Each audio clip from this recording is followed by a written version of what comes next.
Good evening, everybody. Welcome to the Prosper Town Council meeting. Today is Tuesday, August 25th, and it is 6:15 p.m. This meeting is called to order.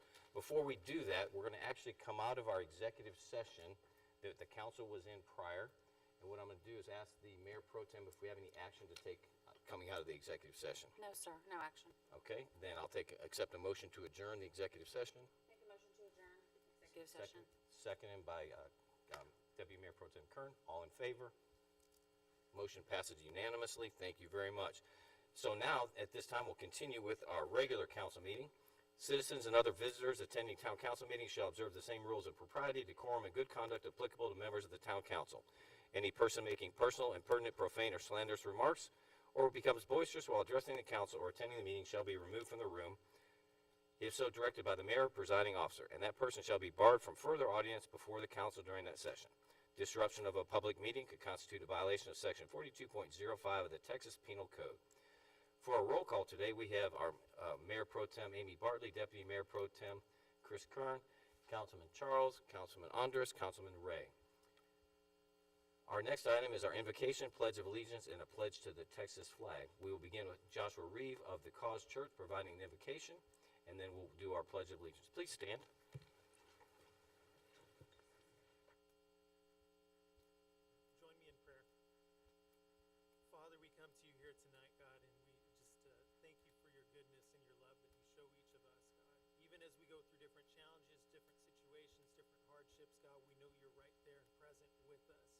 Lord, we want to invite your kingdom to come now down here on earth, just as it is in heaven, Father. Give wisdom to our town council, those who serve this city, God, as they lead this city, as they direct this city, as they guide it in every single way. Thank you for the men and women who are first responders, God, who are there quickly to different events that are called around this city. God, continue to protect them and be with their families as well.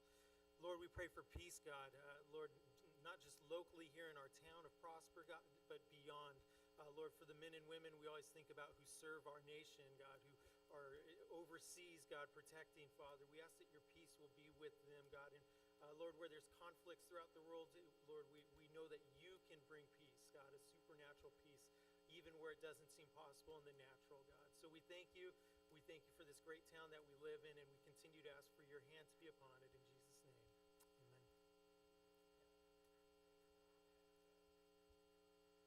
Gabe Coleman from Troop 289, a 8th grader at Rushing Middle School, to lead us in our pledges of allegiance. Okay. To the flag of the United States of America, and to the republic for which it stands, one nation, under God, indivisible, with liberty and justice for all. And now to the Texas flag. Texas flag. I pledge allegiance to thee, Texas, one state, under God, one and indivisible. Thank you very much.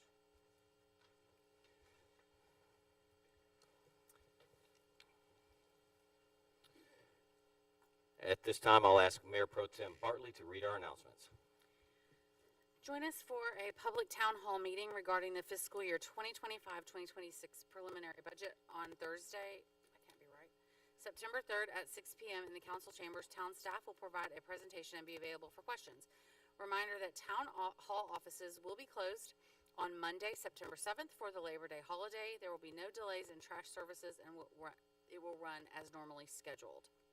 Join us on Friday, September 11th at 9 a.m. for a day of remembrance. This community event will take place at Prosper Fire and Rescue Central Station located at 911 Safety Way.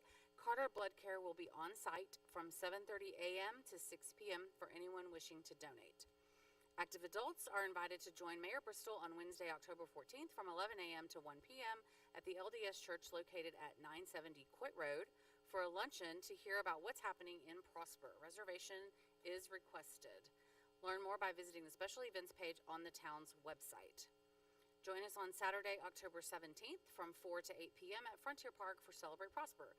This year will be a hometown harvest fair filled with fall fun, community service, music, food, and of course pumpkins. Learn more by visiting www.prospertx.gov/celebrateprosper. Stay up to date on town programs, services, and initiatives by subscribing to the Resident Update. downloading the My Prosper app, or following the various town social media platforms. Visit the town's communications and community engagement website for all of the variety of ways to stay informed and connected. Thank you very much. Does anyone else have announcements they'd like to make? All right, seeing none, thank you. Next, we'll move on to the presentations, and the first is to recognize Prosper Lorraine Rogers Middle School student Ayush Jaladrum. Ayush, will you step forward? So this is exciting. Come to the podium.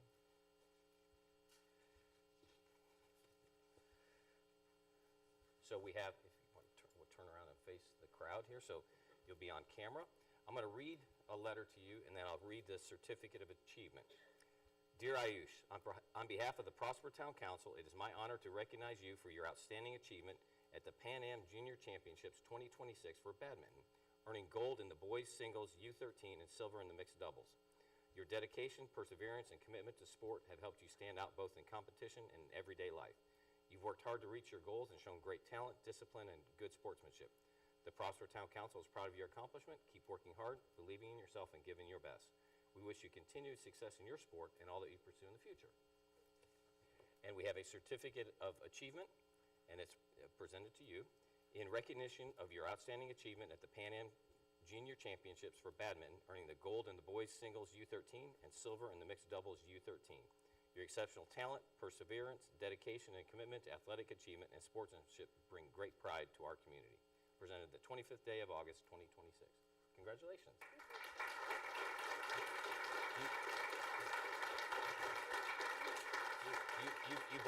He brought something along to show everyone. So what do we have here? These are the medals for the tournament, and this one is silver, and this one's gold. Okay. So tell me how hard is it to win a gold medal in the Pan Am Championships? It's pretty hard. You have to be you have to be top 4 to go to the tournament, and you have to compete against different places. It's not only the U.S. that can compete against it. We play against Peru and other places. Congratulations. Well done. Let's take a picture. You want to hold those medals up right there? Yeah.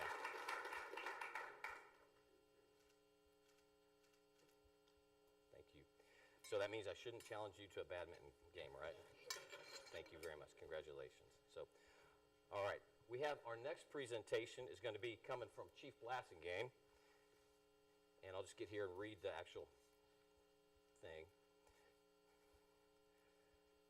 Chief is going to recognize the Prosper Fire and Rescue Department for receiving the Meritorious Award. And I think we got several versions or portions of this, Chief. Yes, sir. Mr. Mayor, Town Council, Town Manager, thank y'all for letting us come before you this evening. Tonight is a wonderful night for us. I want to recognize several of the members of our fire department. And also just to give you a little bit of background, there's a couple of different things we're doing tonight, some awards that were given out. And one of these is going to, the same crew is actually going to be recognized twice, even though they're only going to get one award. But we're very, very proud of them. So if I could get the crew that was on the medical call to come up and come over here. And if I could get the Wallace family, if you'd come up as well. Mr. Mayor, do you want to come down? Yes, sir. And also, if I could get the members from Baylor PGA, if you would please come down for us. And y'all could, you want to face that way? How's best? Yeah. Yes. So I'll give you I'll tell you exactly why we're here. And actually, Baylor PGA, if y'all want to come over here, we can even it out. And the Wallace family. So one of the reasons I'm so proud of the crew, and I know we have people online listening as well, is we were called to the Wallace family, and they were so gracious to be here this evening for us.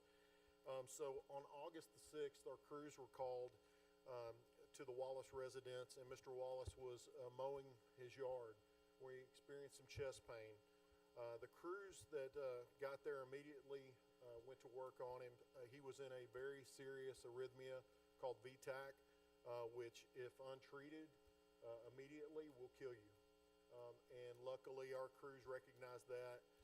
We had the people that you see up here this afternoon, along with Will Wright, who is not with us today, that was also on the call. And Hannah Whites at the very end was our lead paramedic that day. And everybody chipped in and went to work on her. I'll tell you why I'm so proud of them. From the time the fire department contacted Mr. Wallace to the time they were at Baylor PGA was 23 minutes. During that time, they not only did they treat him for the arrhythmia, they started IVs, they gave medications, they did what's called a synchronized cardiovert, where they literally shocked Mr. Wallace's heart to restart it, which if done incorrectly will also kill you. Good thing for Mr. Wallace, it is nothing but professionals here. Hannah did an amazing job along with the crew. They were successfully restarted it. When they did, however, they noticed that he was still in a very serious arrhythmia and was having a major heart attack. So they got him there. 23 minutes, we were at Baylor PGA's door in the emergency room. And then 48 minutes from the time from door to balloon, which means in that short amount of time, they got Mr. Wallace in at Baylor PGA and immediately got him in there and got a balloon and saved his life. I can't show everyone the pictures, but I can tell you I do have them here, and they are amazing to see the difference, and it just really, really makes you proud. If normally this would, if it would have got any worse, they would be recognized for a life-saving award. Well, typically this does not fall under that. I 100% assure you that without the people that you see up here today, it would not have been successful, and he would not have made it. And we are so glad that the Wallace family is able to be here with us tonight. I did want to ask the president of Baylor PGA, so I do have, let me recognize them as well that we have with us tonight. We have Nicole Hodges, who is with us, and we also have Sergio Reyes, who's also our EMS liaison, and the president of Baylor PGA, Ryan Gephardt. So if any of you would like to speak.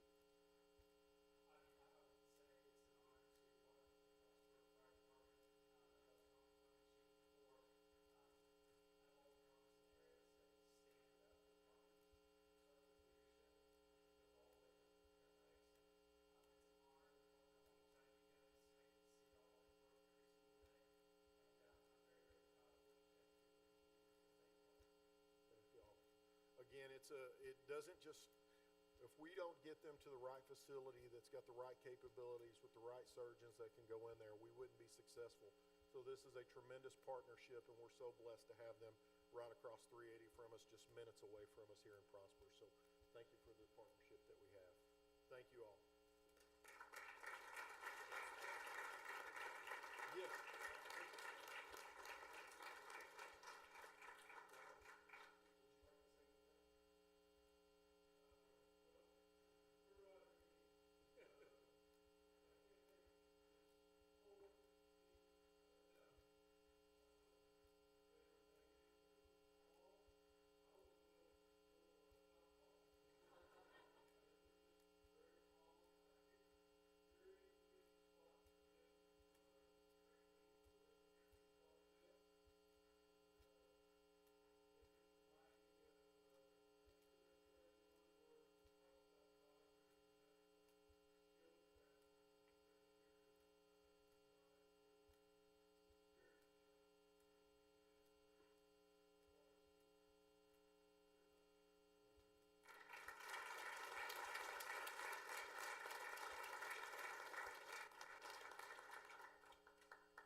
And now I did ask a few of them to stay with us up here, because now one of the awards that we have, let me grab it.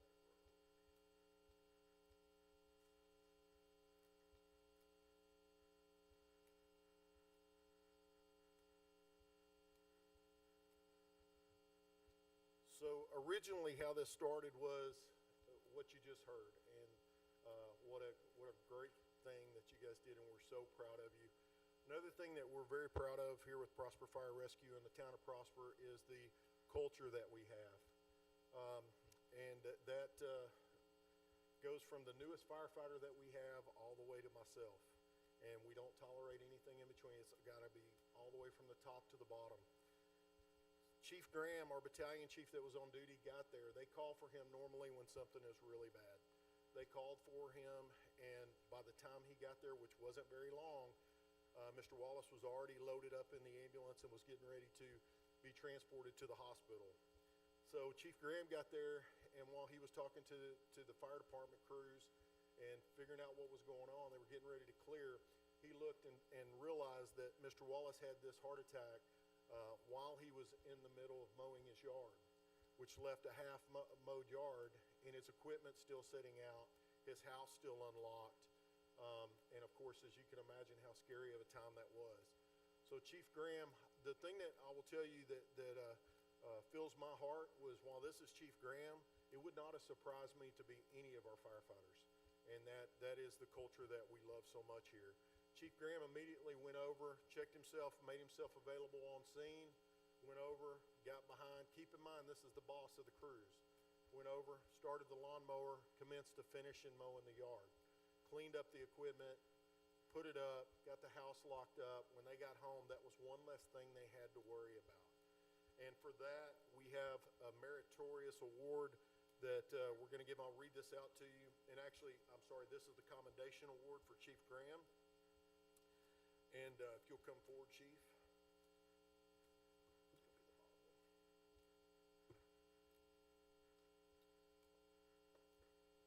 Commendation award presented to Battalion Chief Jason Graham in recognition of your selfless service, compassion, and servant leadership demonstrated on August 6, 2026. Following a medical emergency in which a resident was transported to the hospital, you went beyond the responsibilities of your position by completing the task the resident had been performing when the emergency occurred. Your actions exemplify the professionalism, compassion, and commitment to service that define Prosper Fire Rescue and demonstrate that serving our community extends far beyond responding to the emergency. For your leadership by example and your genuine commitment to others, Prosper Fire Rescue proudly presents you with the Commendation Award. Thank you, Jason.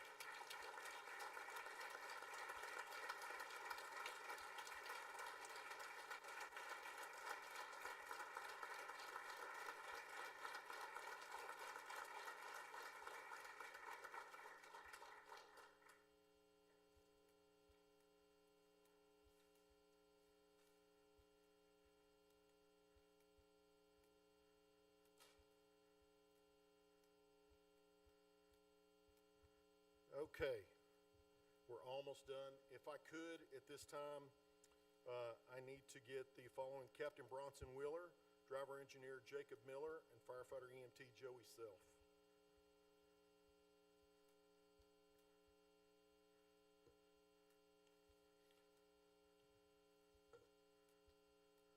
So this one is going to be a little bit different. And so on, this is what we call a meritorious award. So we were called to a local residential neighborhood where a driver who was threatening to commit suicide drove his vehicle into a pond. So within moments of contact, that the engine crew that you see in front of you, the vehicle rapidly sank, and the crew, without hesitation, under the direction of Captain Bronson Wheeler, firefighter, driver engineer Jacob Miller, and firefighter EMT Joey Self, dove off into the water, swam out to the truck, pretty much forced the person out of the vehicle, swam him back to shore, and minutes, just within seconds after they got him out and got him back, the vehicle sunk to the bottom and was fully submerged. So just such a split decision, they didn't even hesitate, that they went in and had to break the driver's side window to get him out, and they got him to shore and turned him over to the medical and personnel for evaluation. They re-entered the water to perform another search of the vehicle to confirm there were no additional occupants, because they didn't know. They'd only seen the one driver, but they weren't sure if there was somebody else in the passenger seat decisive action and willingness to place themselves directly in harm's way resulted in the successful rescue of citizens who otherwise face an extremely high likelihood of drowning. So their actions align with our meritorious unit citation. And this award is presented to any unit or group of members of the department that distinguish themselves for outstanding actions performed in an emergency operation or in the support of other emergency operations where they performed in an exemplary manner. It is not intended for staff functions or routine work done on an incident. So we are very proud of each and every one of these gentlemen that you see in front of you for their selfless act and for saving that resident that day. For each of them, they will receive the Meritorious Award citation along with the bars that they will display proudly on their Class A uniforms. Thank you, guys.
All right, at this time, we'll move on to our consent agenda. Items placed on the consent agenda are considered routine in nature and non-controversial. The consent agenda may be acted upon in one motion. Non-controversial, routine planning and zoning items where there was no opposition and were unanimously approved by the Planning and Zoning Commission, and where no comments in opposition have been received by the council prior to this meeting, may also be acted upon during this portion of the meeting. Items may be removed from the consent agenda at the request of council members or staff. Is there anyone that would like to pull an item from the consent agenda? Okay, seeing none, I ask for a motion on consent agenda items 3 through 11. Make a motion to approve items number 3 through 11. I have a motion, second by Marcus Ray. All in favor? Motion passes unanimously. Thank you. Our next item is citizens' comments. The public is invited to address the council on any topic. However, the council is unable to discuss or take action on any topic not listed on this agenda. Please complete a public comment request form and present it to the town secretary prior to the meeting. Please limit your comments to 3 minutes. If multiple individuals wish to speak on a topic, they may yield their 3 minutes to one individual appointed to speak on their behalf.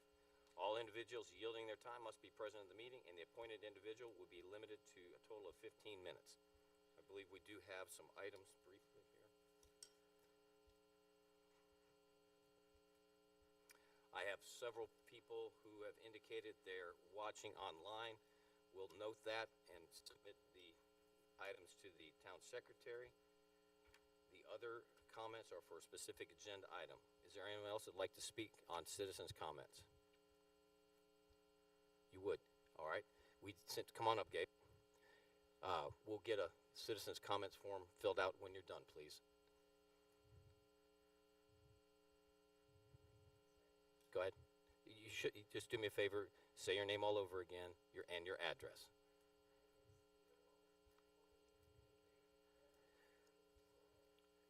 Pull the microphone down to you. Thank you.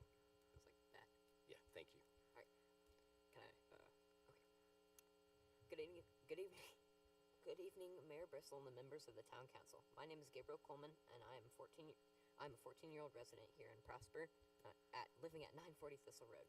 I'm here tonight to ask the town to install flashing LED lights on top of stop signs at the intersection Legacy and Prairie Road. There are flags attached to the stop signs there, and they are ratted and torn, or even missing. I think that flashing lights on Lacima would draw, or flashing lights like on Lacima would draw attention, encouraging drivers to stop.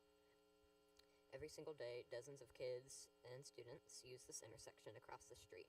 Because Prosper is growing so fast, the traffic at this intersection has become very busy, especially during the mornings and afternoons when school starts and ends. Right now, it can be very scary to drive and cross. Right now, it can be very scary to try and cross there. Many drivers do not see stop signs early enough, or they are distracted and roll right through without looking for pedestrians. When it is rainy, foggy, or dark outside, or winter mornings, it is even harder for drivers to see us. Adding bright flashing lights to stop these to these stop signs would immediately catch drivers' attention. It would force them to slow down, notice the intersection, look out for the kids who cross there every day to get to school or head home. As younger residents, we rely on you to help keep our routes to school safe. Installing these lights is a simple change that would make a massive difference in protecting the students in this neighborhood. Thank you so much for your time and listening to my request tonight.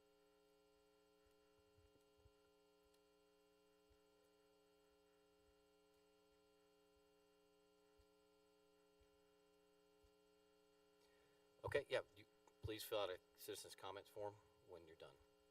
Thank you. Hi, my name is Katie Murray. I live at 1337 Arabella Lane, actually in Little Elm. I came to just kind of bring to light some information on a planned project called Project Tomahawk. It's a data center that is currently paused and off the agenda for the Planning and Zoning Commission. But I wanted to kind of share some information and just kind of bring awareness, public awareness to the issue. The proposed area that it's going to be, that the firm White Rose wants to build the data center is directly across the street from several neighborhood communities, including my neighborhood, Union Park, neighboring Sandbrook Ranch, and Arrowbrook, among several others. So we have the typical concerns in this kind of a situation: quality of life, the sound pollution, air quality, given diesel generators, issues like that, the power usage and water usage. And so I just wanted to bring attention to that as a potential issue. I do intend to attend the Planning and Zoning Commission hearing as well when there's one scheduled to address it. Still in the process of doing my own further research and everything on the project.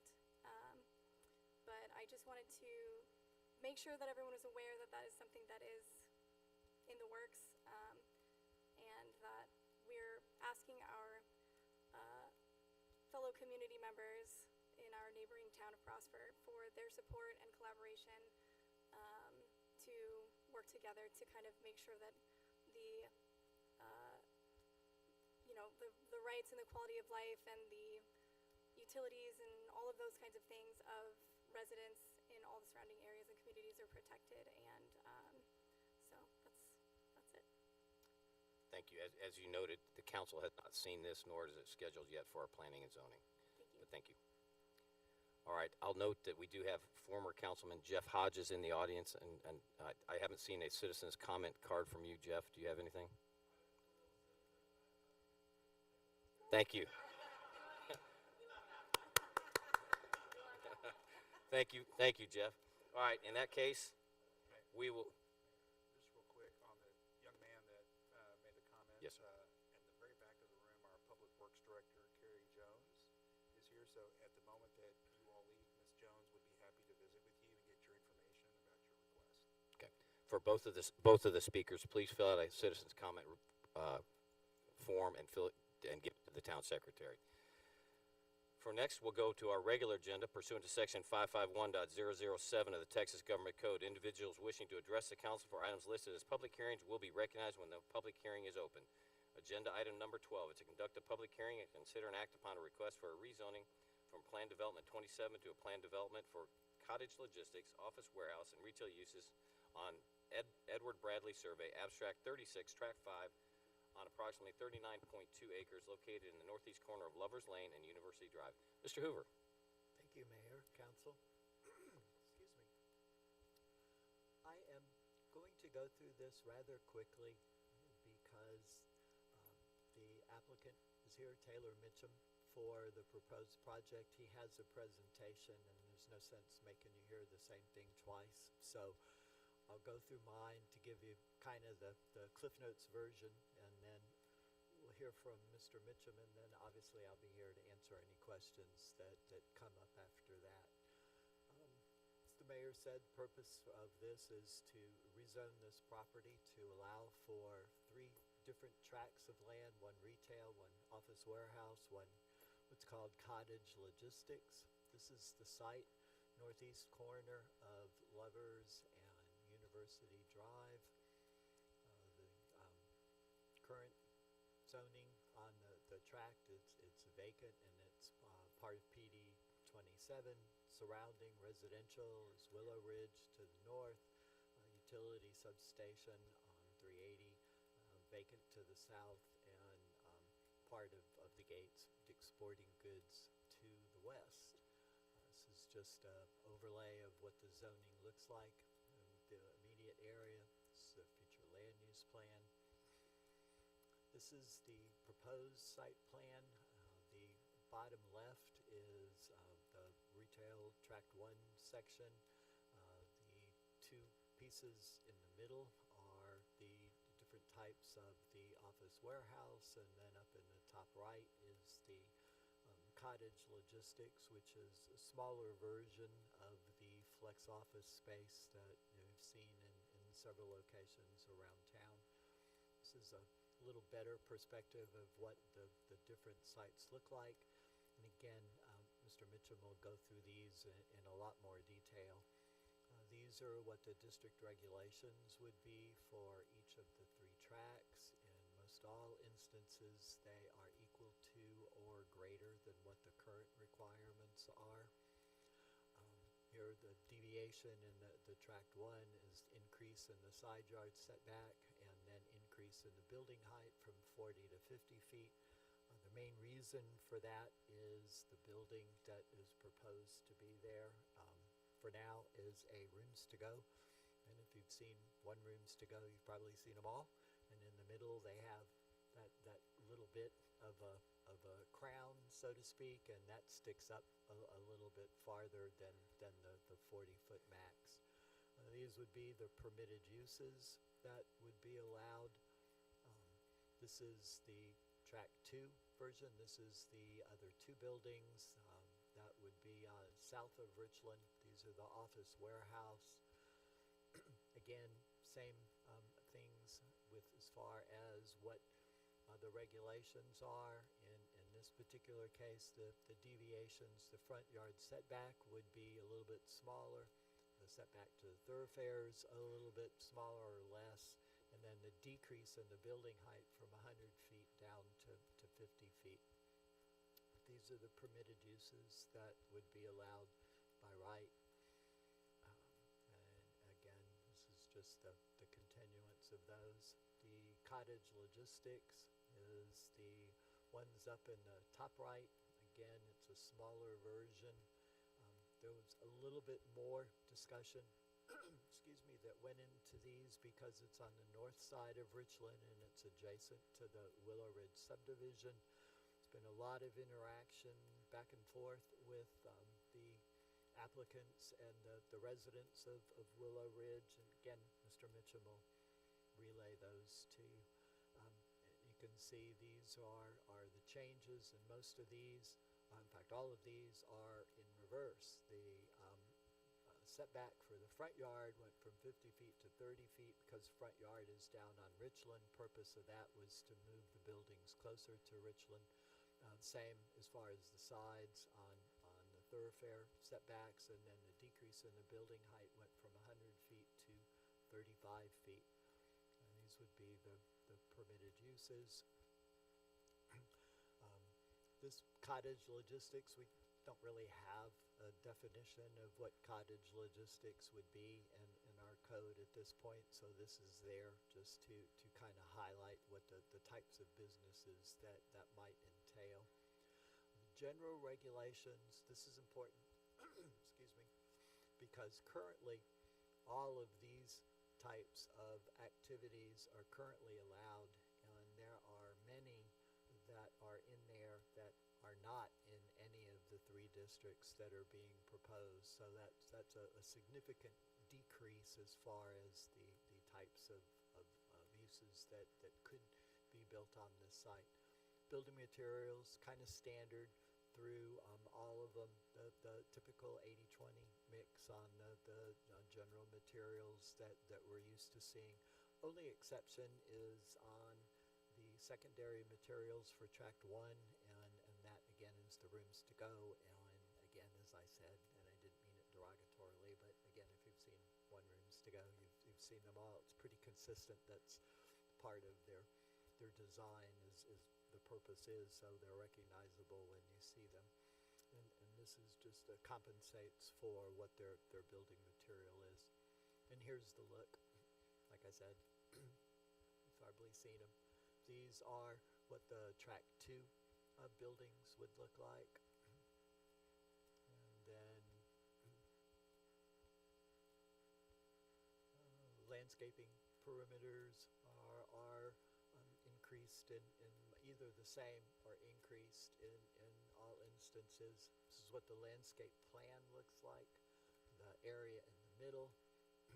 These are, I'll come back to the area in the middle in a minute. It's more than 12% in the aggregate, which is the open space. Amenities has to have 3 of the major, 10 of the minor. There's a list of what those are as far as what have been delineated for this particular development. And then this green area in the middle is the floodplain area that runs through, and that's designed to stay the same. And that's where several of the amenities will wind up going, but a lot will go in the other open space and green areas. Along the screening in the roadway, it's proposed to have a living screen as opposed to the masonry wall along the back side, if you will, which is on the logistic cottages up against the residential neighborhood. There's already a retaining wall there. The lot or the land is higher in the Willow Ridge area than it is in the commercial area in the front. So with the retaining wall that's there, the fences that are there, the existing trees that are there, and then more trees being planted as part of the development, that screen would serve a lot better than putting a 6 or 8 foot masonry wall on the ground, which would basically be the same height as the retaining wall that's there. So I believe that the screening wall would be better. And then there would also be a wrought iron fence that would be along the area to further separate the 2 areas. Recommendation, we set out notices on August the 7th. We've gotten 8 responses so far. Returned 5 were in opposition, 2 neutral, 1 in support. Staff is recommending approval.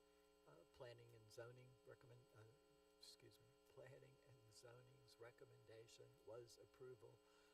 7-0, subject to no dumpsters on the northern boundary of Tract 3. We've since had another meeting with the residents. And again, Mr. Mitchum can talk about that, and in his presentation, he may have 1 or 2 other things that have been discussed and perhaps agreed to, which, if council is inclined, would want to most likely incorporate into whatever motion might be made. So, if it's all right with you, I'll turn it over to Mr. Mitchum.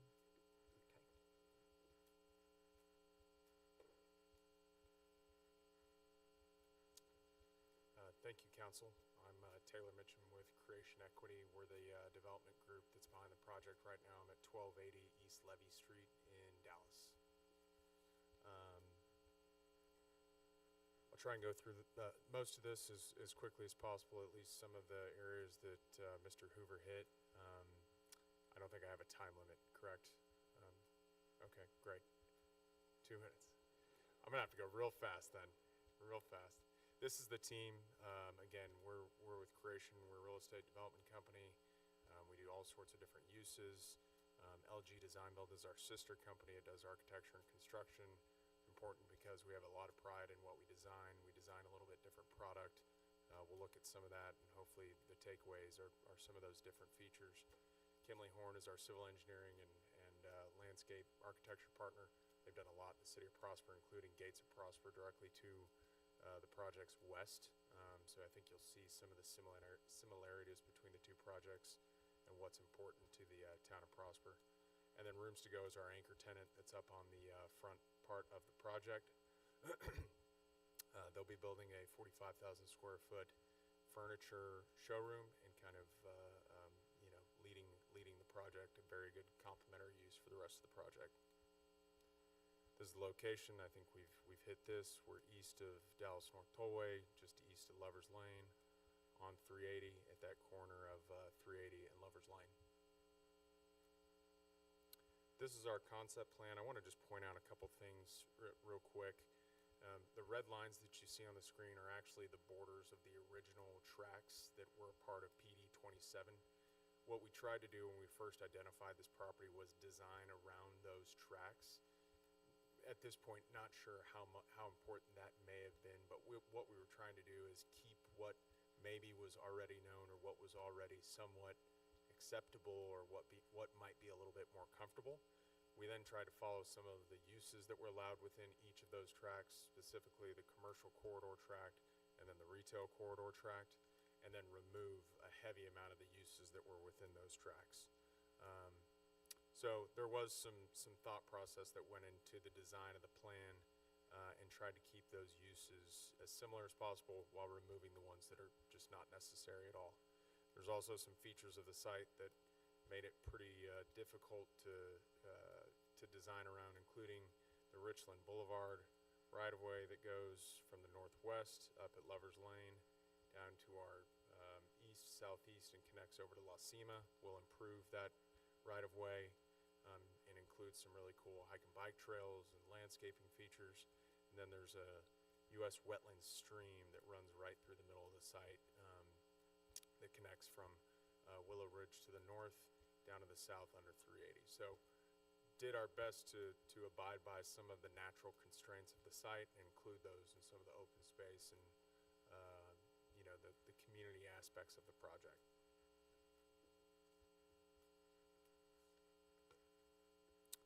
I'll try and go through these as quickly as possible because there's another site plan that will explain them a little bit better. Tract 1, as I said, is a 5-acre piece of property that's dedicated to retail. We want to do a Rooms to Go on the front part of that property. That'll lead off the project. Tract 2 is the light logistics part of the project. It's 24 acres of very high quality Class A, what I call more of a retail office showroom type of product that still has a warehouse component to it. We've just seen the demand for that product go up and up and up over the past 4 or 5 years, even before, but definitely since COVID. We've seen a tremendous amount of retail office type of tenants who have multiple locations go in and take that piece of that type of product because they can condense all of their businesses into one, and it ultimately ends up being less rent or much less rent against all of those all those facilities. We try to increase as much setback on that tract as well, making it a 60-foot building setback from the north side of Richland Boulevard to the south side of Richland Boulevard. But in all, it's almost 200 feet from property border to our first building, so it's a pretty tremendous distance from the two. And then I think it was noted in Mr. Hoover's presentation that we reduced the building height on Tract 2 from 100 to 50 feet. Tract 3 is the cottage logistics. I'll try and explain this a little bit more. This is a very small bay, also office warehouse type of product. It's a much lower clear height. It's grade level doors. Each suite is typically built with a little office, so it's a business that maybe was growing in your garage or in another facility, and it's grown out of the garage. It needs to go somewhere else. It could be a art framing business. It could be a pottery business. It could even be a physical therapy business. It's really a number of different uses that today, as we see it, don't have a lot of options. And if they do, it can be a pretty junky option, metal warehouse, something like that, that is just not really what that type of business or person is looking for.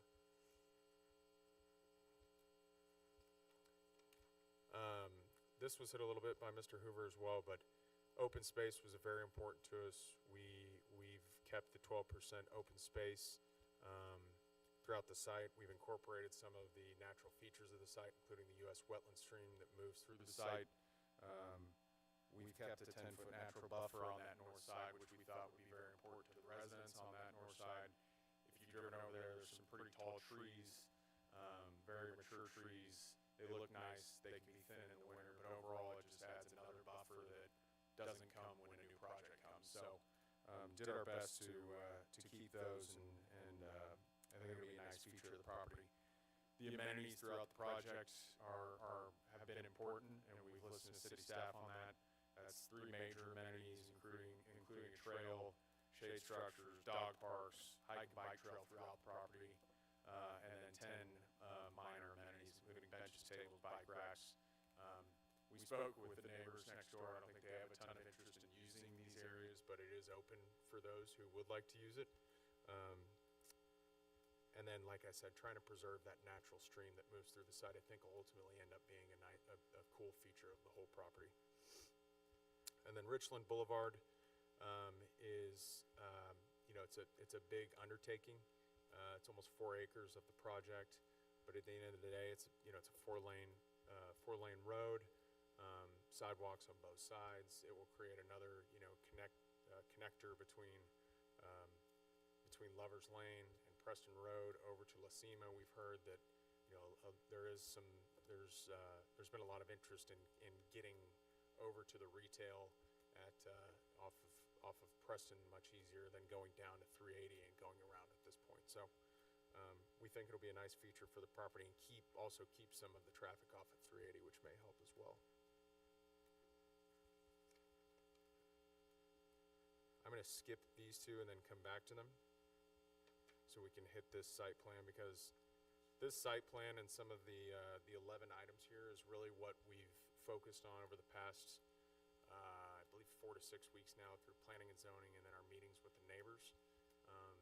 So I'll go through these really quick, and you can kind of see where they are. 1 and 2 were security. Security was a very important item, so we added a fence that was on this north side. You can see it in orange. The design of this fence, of where it sits, was actually created by one of the neighbors here. So it really separated the border of the residential property from ours, and put it up on our property. So there will be an 8-foot wrought iron fence. We'll also have some additional security near where those residential lots are. So it's just more and more prohibitive for any sort of unwanted people or critters that are over there. The second security item was gated entries at Track 3. This was another request by one of the neighbors who's over in this area as well, just trying to prohibit anybody who's not meant to be over here from going in the property and sitting and staying too long was the goal there. So we heard that. We wanted to add that. Height was a big one. We did reduce the height on Track 3 quite a bit, but then we decided to reduce the max height even further from 40 feet down to 35 feet. And then noise, was really a goal across the entire project from the start. But Track 3, we ended up shifting this building an additional 10 feet south. So it's a total of about 70 feet from property line to the building. Originally it was 60, so we just kept doing our best to try and shift it south. We also flipped this building, the furthest north building that you see, to where the roll-up doors were facing south rather than facing north. So further reducing the noise and any sort of activity that neighbors in Willow Ridge may see. And then the last noise item here was the dumpsters. That was also a contingency of the approval at planning and zoning. Heard that we worked to put all of the dumpsters in the middle of the site. I think this should be easier for pickup. that way, and it moves all the dumpsters away from the northern property line and the residents on that side. Screening, number 7, screening. This kind of goes into the 70-foot total setback from property line to building, but we increased the landscape setback from 15 to 20 feet, just adding another buffer in that area. Noise and traffic in track 2. These buildings were designed to just really keep all of the traffic and any sort of loading in the middle of the site. They also are going to act as a natural barrier of sound from 380, from the traffic that's on 380. And then number 9 here, one of the requests was trying to connect tracks 2 and 1 in this area to just further reduce traffic along Richland Boulevard. So we spoke with city staff and the fire marshal, and we're hopeful to go get that cut there.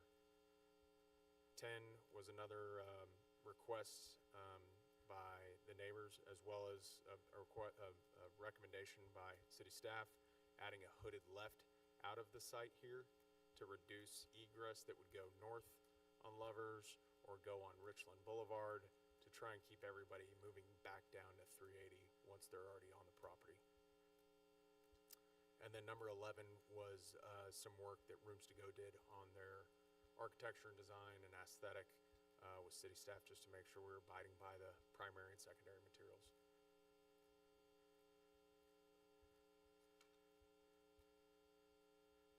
The only other thing that I'll mention, just going back to the other slides, was the uses. I think we've talked a lot about that. We've removed a heavy amount of the uses from what was allowed within the commercial corridor and retail corridor. These that are shown on the screen are just ones that we ended up removing between the last 2 planning and zoning meetings, where outside storage, for instance, just was getting a little bit of, it just was not a favorable use, so we decided to remove that one. Pet daycare, vet clinic, were also ones that were not very favorable, removed those, and then added changed equipment and machinery sales and rental, as well as contractor shop and storage yard to SUPs. So just further trying to give some control to the use and city staff rather than a by right use.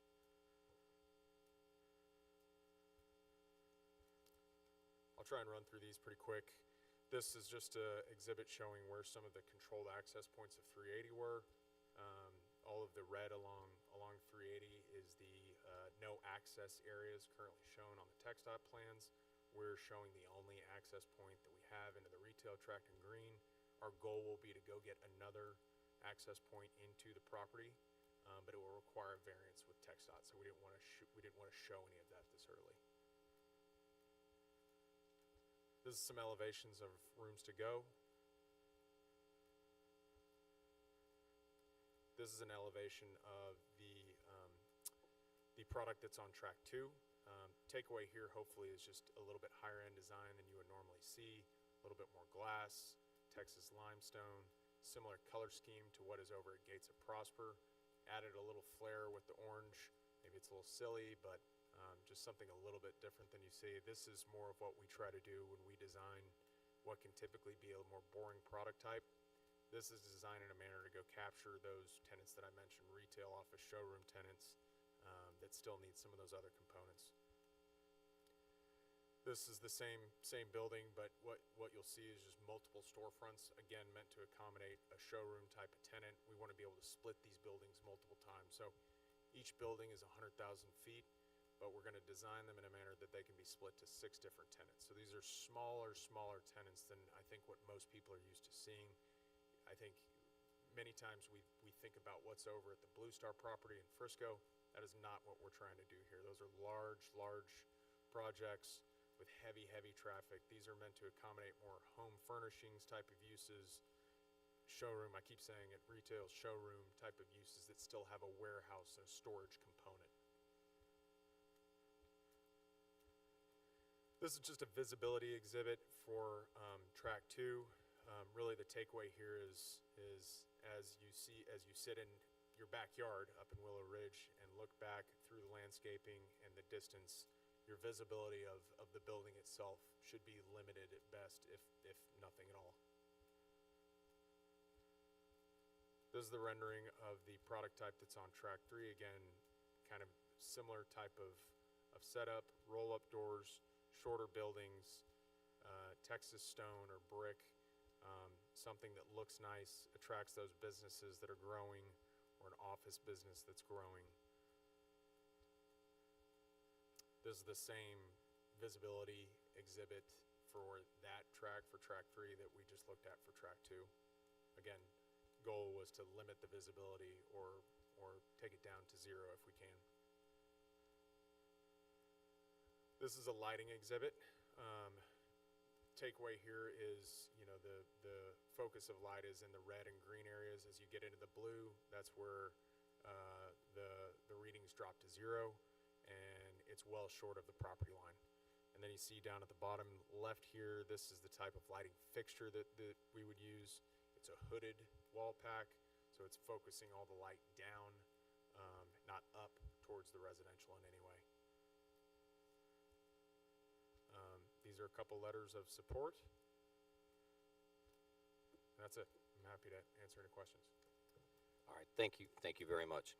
I'm going to actually start with Deputy Mayor Pro Tem Kern for some questions. Okay, thank you. First of all, let me just say, I'm a resident of Willow Ridge. But my property's not on here, but I appreciate y'all's outreach to the neighborhood, full disclosures, and trying to work through a lot of these issues. I think you guys have come up with a product that's mostly favorable to people's requests, and I appreciate you addressing them. There's a couple of things that I think I'm seeing in your presentation that aren't necessarily codified into the development agreement, and I would like to see that occur, just as further protection down the road. I'm assuming you guys are planning to fully develop this, but always just as a hedge for the residents in the area, that you'll be able, that the property will stay as agreed upon unless it comes back before us. So I have a couple of questions, additional questions, like for Terry. Like, he showed a slide that had like 9 things I had written down, and I didn't see that slide before. It's like, I'd like to put that in the PD. I don't know. If you're referring to the concept plan, I added a provision that the motion would include the revisions to the concept plan as presented and noted by the developer. Okay, so like That on would the, incorporate like those. slide 9, or, yeah, 9.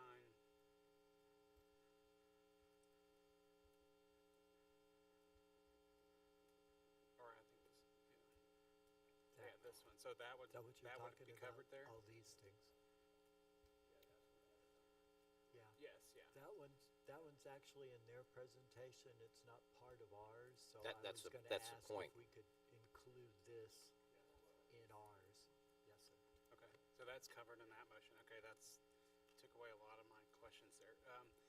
The additional, also the specifics on the lighting, which is on another slide there, that is not in the document either, unless someone else saw it. I didn't see any reference to that in the lighting. Yeah, so are you fine with that as well, being added as a component of the? This year? Yes. Yes. Okay. Those specific examples. Obviously, we have lighting ordinances and stuff, but I think that addresses a lot of the concerns. Can I ask a question? Yes. This slide, I agree, is very important. I mean, this is most of the progress that we've made with everybody. I think there's a few items, though, that I'd want to make sure is clear, like number 9, for instance. I think this is, and forgive me if I'm speaking out of turn, this may be a question for David Hoover, but this was just a question for Fire Marshal and the rest of the design team. So the hope is that we can go get this approved. We very much want to get it approved. Yeah. But I just would hope that if we don't, does that nullify our PD? We have spoken to the fire marshal about making this connection, and the reason it wasn't connected in the first place is because the northern part of the fire lane and the southern part of the fire lane are a little bit out of whack, and normally the radii that's determined for those is set, and this didn't meet it, but because it was minimal and it was close and there was a slight grade change, the deputy fire marshal said that he would be fine with that once he saw what the final numbers were. So I'm confident we can get it done. So I'm fine with leaving it in here. And if there is a problem or a change to that, we can always come back to y'all if that has an impact on any decision making. But I'm pretty confident we'll be able to get that done because it has been discussed. But again, I'm not the fire marshal, so Yeah. I'm not saying absolutely. Yeah, I mean, I think, because you'll have to come back for the actual site plan as well anyway. Correct. Yeah. Correct. Would it ultimately then be, finalized, final approved in the site plan process, rather than coming back through a full rezone? I don't think you need to come back for a rezone, it's just a specific element of a site plan. And that would actually probably be on staff anyway. It'd be the fire marshal overruling our thing, okay.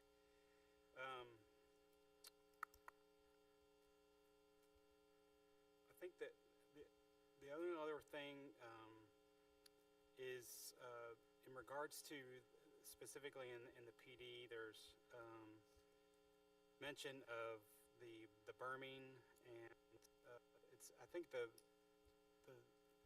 wording is a little loose on there, on the one piece. Let me find it again. It's like it said where space allows. And is that because of the farthest northwest corner? I think this is probably going to get out of my expertise, but Okay. I'll try to hit it, and then if Michael Carlisle with Kimley Horn wants to speak, I'd welcome him to. But yes, I mean we want to berm anywhere that we're able to, and I think we run into some pretty serious constraints on that north side between Richland Boulevard and the residential lots, because what you're also not seeing there is the retaining wall that they have on the back of those lots too, that comes down and gets even closer to that property line. So if I'm off in any way. Yes, specifically, Councilmember, looking at that picture right now up on the top left, you see how Richland gets up so close to the lot line up Yeah. there? There's not really just a whole lot of space in there, depth in there, and we wouldn't want to put a berm that was at a 45-degree angle from Right. the wall down to the curb, and so that part right in that general vicinity is going to take a little creativity, and we talked about that with our landscape folks and landscape planners and such, and we'll figure out once we see what the actual details are of where the right-of-way is going to be, because obviously these are somewhat conceptual at the moment. They're not actual construction plans, and so we'll put something in there that will be landscaping and berming, but it may not be the exact width of the berming that we require along all of the other places, 380 and Richland and all of that, but it's just that area right there. It's not in any of the other areas on the site. Okay. And I think, And one more thing, I'm sorry. And the problem is where Richland is, the two connections are fixed because it's already on the other side of Levers and it's already set for where it's going to be on the east side. So those are the constraints we got to work with. I know the residents had questions about the right turn on the westbound, and I actually talked to staff when I came back, and it's like TxDOT regulation to do that. So unfortunately, I don't think that will end up being an option. I did ask though, so I just, for the public record too, I heard that as a request. I just don't think it's allowed. The other thing would be adding, just to the landscaping language that, the bordering landscapes, like in the perimeter beds in the parking lot, that there are bordered by actual concrete curbing as opposed to metal edging. And then the other thing is the Mandatory Property Owners Association. I know there's been discussion about it, but I'm not sure as far as the entire development as a whole. I feel like you mentioned there being an owners association. Like I feel like we need that in the writing to protect the overall scope and. That's part of our normal process. Yeah. Excuse me, our our regular development standards, we either require HOAs in the case of residential, and either POAs or property management, PMAs, property management associations, any place where there's common anything, we require that there be some type of an association. So we don't necessarily need to put it in here. Yeah, and that, we do that when we're doing the plating and the development process. Okay, those were my questions.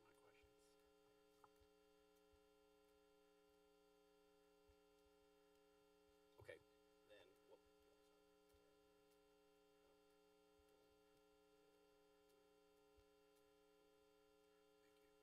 I just had a couple of real quick questions. Very good plan here.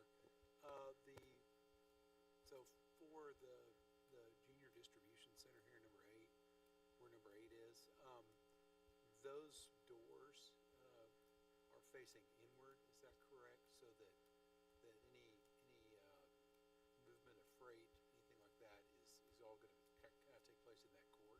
Yes, sir. Okay. Yeah, exactly. Great. Yeah, all the hatched area is really the loading area, so. Okay. And the white is the building area, so it'll all be centered in that area there. Perfect. And I know this is a very preliminary plan, but going to the kind of the cottage, I call it flex, whatever it's called, cottage logistics. It's kind of flex, yeah, similar. So 35 feet is a little bit higher than, normally I'm used to seeing 24-foot clear height and that sort of thing. Is the plan there that you're going to have a 2-story or build the mezzanine? What's kind of the plan for how that would get marketed? You kind of nailed it with typically they are about 24 feet, but then after you add to deck and then parapet and everything there, then we're getting up above 30 feet. Yeah, so parapet, we don't typically want to build it super high because it becomes more expensive, but it does look a lot better and it shields all the HVAC. So some of these max heights are a little bit of buffer for as we get into design. Gotcha. And the reason for that question was just I noticed you had your parking ratios, which I really appreciate that you guys went ahead and shared that. But I wanted to make sure we weren't getting into a situation where, that changes your parking ratios if you have a second level and you're trying to do maybe a little different product and you get different users and things like that in there. No, those really should only be 18 to 22 foot clear height. So even adding a second story of mezzanine gets really tight. And don't see that often at all. Okay, perfect. That's what I need to know. Yep, sure. That's it for me. all right, this is a public hearing, so at this time I'll open the public hearing. Is there anyone that would like to speak on this particular item?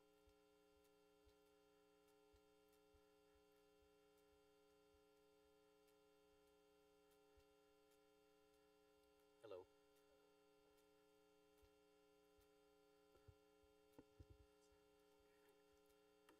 My name is Katie Chatfield. I live at 1060 Stratford Drive in Willow Ridge. I want to thank Taylor and his team. I think we've made a lot of progress in this bid. I do want to point out for consideration as going forward the traffic conditions.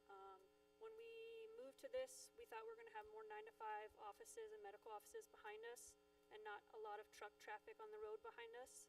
So anything we can do in this plan to reduce that truck traffic going through by those neighbors on the northwest side, I would be interested in seeing that improved. And we've done that a little bit with the number 10, but that top right street is going to be a little bit sloped. Trucks are going to be icy. You're going to hear the trucks starting and going. And I think they have in there the trucks are going to be like 6 trucks an hour, but that's a lot depending on the time of day.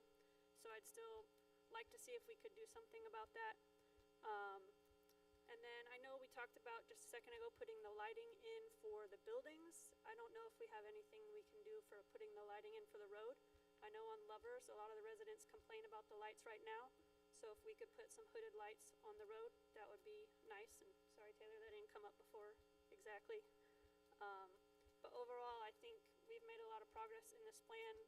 I think it would be nice if we didn't have warehouses by residents, but with Taylor's plan, I think we're making the best of the situation we have. Thank you. Thank you. Is there anyone else who'd like to speak on this particular item?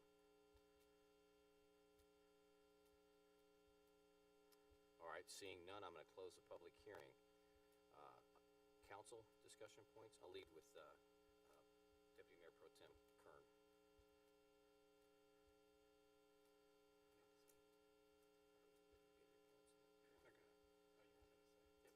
Okay, I mean, I just, again, I thank you guys for working with the residents, and I agree, that, you know, you guys have come a long way, and like I said, you did all my work for me here on this slide, so thank you. But the overall product, I think, is, you know, better than the general zoning that was available in this position, and so, as far as the help to the residents that are impacted, I think, you know, it's better to have a plan that's unified, solid for this particular piece. You've addressed a lot of the major points, and so, you know, I'll be in favor of the motion. No, I'll echo that. Thank you guys for working with our residents. We appreciate it. I think it's a vast improvement over what it started with and also with what the old PD allows. So I appreciate you refining that because we're taking away some uses that our neighbors would object to in their backyard. And so I think it's a good overall plan. I think you guys have made some good compromises. I appreciate your work. Yeah, I appreciate the work. I like the product. I really appreciate the slides as well on the kind of the perspective looking out the back there for residents. I think that's always helpful. A lot of times that gets left out, so I appreciate that. Yeah, I'll echo my fellow council members' comments. Yeah, my concerns I initially had were on the cottages and how they were structured, and I even thought about, you know, if there's a way to flip-flop the two that are on the eastern boundary, but it seems like you guys have made the most sense with what you got, and with the provisions in the PD, it closely aligns with it, so thank you for your work with that, and thank you, staff. I just echo everything Gary has already said. A really good job, and appreciate the modifications and listening to our residents. So I'll add on to all of that. I want to actually start with the P&Z for their work on this. As just one of the major items they've been working on the past few months. So to our planning and zoning, to our staff, to the applicant, and then specifically to the residents who I know have attended several meetings at least on this particular thing. So your voices have been heard, and the developers made meaningful changes to this particular item. So thank you for all the work that came together on this particular item. Chris, you have a motion? So I move to approve item 12, the application zone 260006, subject to plan development standards, concept plan, and associate development agreement, being amended. In incorporating the revisions to the concept plan as presented and noted by the developer. Including the lighting, and also with the addition of requiring or in place concrete curbing within the parking lot landscape areas.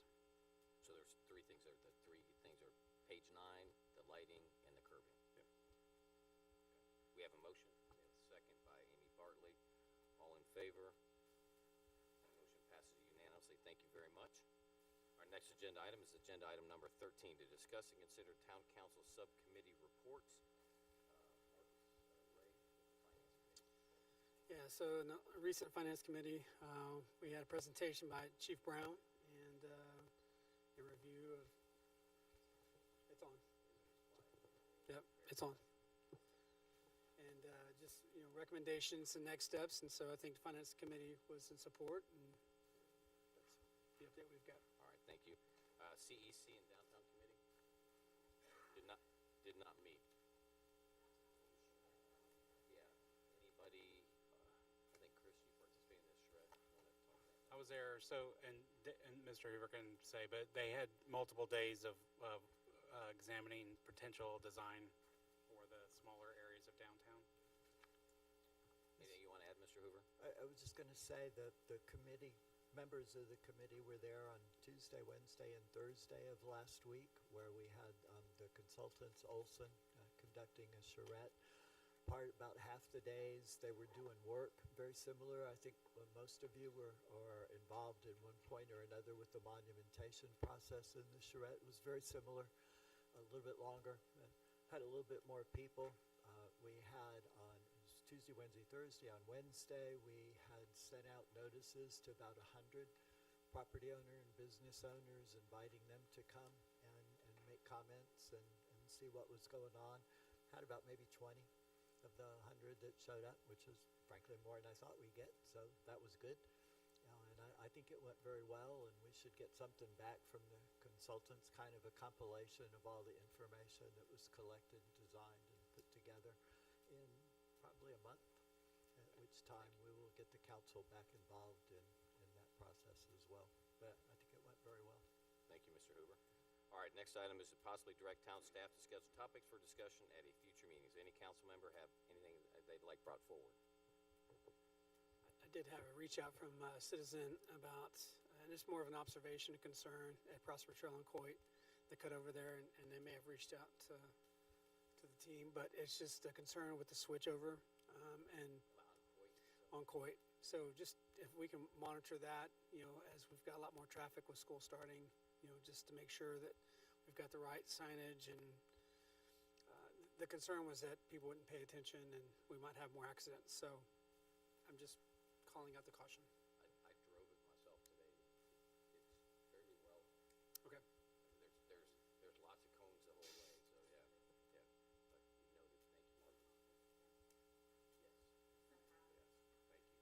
All right, then at this time, the town council will recess into closed Oh, I session. just have one. Oh, I'm sorry, I did not see you. Sorry, just real quick, want to commend staff for removing a very problematic commercial sign that was a hazard on Prosper Trail, so really appreciate that.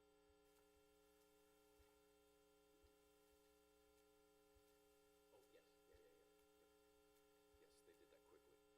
All right, the town council now recess into closed session in compliance with section 551.001 of the Texas Government Code is authorized by the Texas Open Meetings Act to deliberate regarding section 551.087, discuss and consider economic development incentives, all matters incident related thereto. Section 551.072, discuss and consider the purchase, exchange, lease, or value of real property for municipal purposes, and all matters incident related thereto. Section 551, to discuss and consider personnel matters, all matters incident related thereto. Section 551.074, to discuss appointments to the Board of Adjustments, Construction Board of Appeals, Parks and Recreation Board, Library Board, PEDC, Planning and Zoning Commission, Community Engagement Committee, Downtown Advisory Committee, the TERS 1, TERS 2, all matters incident related thereto. Consult with section 551.071, to consult with the town attorney regarding legal issues associated with code enforcement activities and substandard structures, all matters incident related thereto. Section 551.071, consultation with the town attorney regarding pending or anticipated litigation. Section 551.071, consultation with the town attorney regarding legal issues and advice related to development agreements, including economic development incentives, acquisition of real property for public purposes, incentive clawback provisions, permissible and secondary uses of property, issues relating to and enforcement of development agreements, procedural issues related thereto, anticipated or pending litigation regarding the foregoing, and further consultation regarding legal issues related to Article 1.02 of the Code of Ordinances, all matters incident related thereto. Section 551, consultation with the town attorney to discuss legal issues associated with any work session or council meeting agenda item. Time now is 7:39. We are in executive session. Thank you.